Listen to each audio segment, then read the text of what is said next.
Tumatalon sa Mount Everest o lumilipad ang bida sa ating susunod na balita pero ugali niyang magsuot ng kapa at umikot sakay ng kanyang scooter na naka-underwear lang. Kaya mo yan, Paolo Bejones? No. Ilang beses na raw na ispata ng mga residente ang lalaking ito. O, sa katunayan, binansagan na siyang the Thong Cape Scooter Man.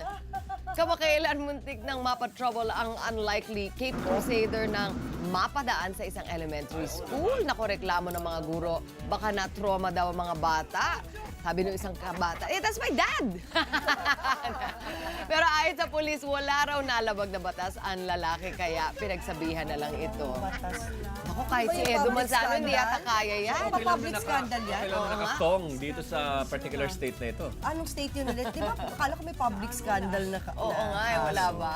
Baka wala siyang ginagawang ano. Scandalous. Di ba Scandalous. scandalous? Yun lang Laro yung daw itsura masyado lang na niya eh. Hindi naman daw tumayo. Baka beach. Sa bagay, Tama bang narinig baka ko? beach area. Linawin mo kasi yan yung sinasabi mo. Edo's ready to attack. Na tumayo. Edo is ready to Nanatiling siyang attack. nakaupo na lang. Ikaw, kahit ikaw, di mo kaya yun, Edo, ano? Daring ka man kung daring, di mo kayang manatiling nakaupo sa kanyang bike. Ayan, malinaw, ha? At least, malinaw natin. Pero minsan ka na Baka rin naman- nagkakapa. Yun! Ay, oo. Kapa lang.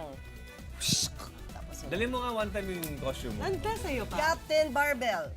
Ay, hindi siya yung... Ikaw ba yun, dudes? Or si Herbert? Siya, ah? Original.